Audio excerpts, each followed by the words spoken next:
निकटवर्तीयांचे कारनामे सध्या बीड जिल्ह्यातल्या आमदारांना चांगलेच भारी पडतायत। विशेष म्हणजे देशमुख हत्येनंतर माजी मंत्री आणि परळीचे आमदार धनंजय मुंडे यांना घेरणारे सुरेश धस, प्रकाश सोळंके आणि संदीप क्षीरसागर यांचेही गुंड कार्यकर्त्यांनी निकटवर्तीयांचे कारनामे उघडवू लागले।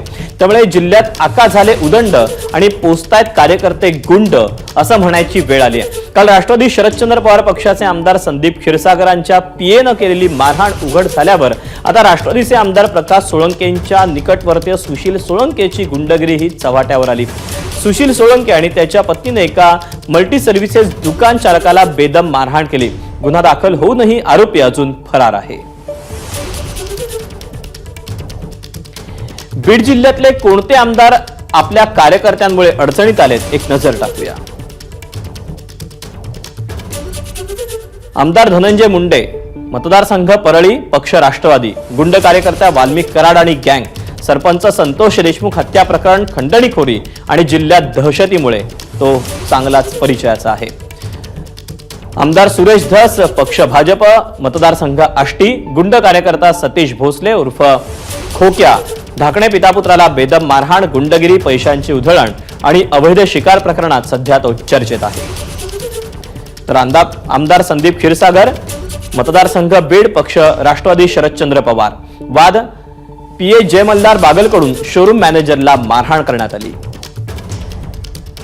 आमदार प्रकाश सोळंके, माजलगाव मतदारसंघ राष्ट्रवादी पक्ष, त्यांच्याबद्दलचा वाद आहे की निकटवर्तीय सुशील सोळंकेनं दुकान चालकाला बेदम मारहाण केली।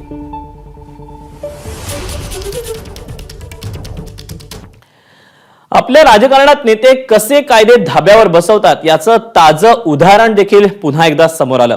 विधानसभा निवडणुकीत प्रचारावर खर्च करण्याची मर्यादा 40 लाख असताना राष्ट्रवादी काँग्रेस अजित पवार गटाचे आमदार प्रकाश सोळंके यांनी चक्क 10 ते 12 कोटी खर्च केल्याचं जाहीर कार्यक्रमात म्हटलं। महत्त्वाचं म्हणजे निवडणूक आयोगाकडे दाखल केलेल्या प्रतिज्ञापत्रात त्यांनी हाच आकडा 23 लाख सांगितला आणि म्हणूनच सोळंके यांनी निवडणूक आयोगाला खोटी माहिती दिली का असा प्रश्न इथं निर्माण होतोय। त्यामुळे सोळंकेंवर निवडणूक आयोग कारवाई करणार का हे पाहणं महत्त्वाचं आहे। बीड जिल्ह्यातील वडवणी इथे एका कार्यक्रमात ते रविवारी बोलत होते तेव्हा त्यांनी हे वक्तव्य केलं। निवडणूक आली की किती उमेदवार निवडणुकीत उभा राहतात, आता ह्याला काही मोजमाप झालं नाही। कोणी येतं आणि उभा राहतं, कोणी येतं पैशाच्या मस्तीवरती निवडणुकीत उभा राहतं, अशी परिस्थिती झाली दुर्दैवाने। मागच्या निवडणुकीत एका उमेदवाराने 45 कोटी रुपये खर्च केले असं ऐकिवात आहे। म्हणजे लोक बोलतात ते मी सांगतोय, मला काय माहित नाही किती पैसे केले। एकाने 35 कोटी केले असं ऐकिवात आहे। मी आपला 10-12 कोटी पर्यंत मर्यादित राहिलो पण निवडून आलो। म्हणजे पैसेच निवडणूक जिंकायला लागतं असं काही नाही। दरम्यान एबीपी माझानं बातमी दाखवताच आमदार प्रकाश सोळंकेंनी घुमजाव केलं। मला 10 ते 12 लाख म्हणायचं होतं, मी चुकून कोटी म्हणालो। भाषणात सांगितलेल्या गोष्टी खऱ्या असतात का असंही ते पुढे म्हणाले। आमदार महोदय काय म्हणतात आपण ऐकूया।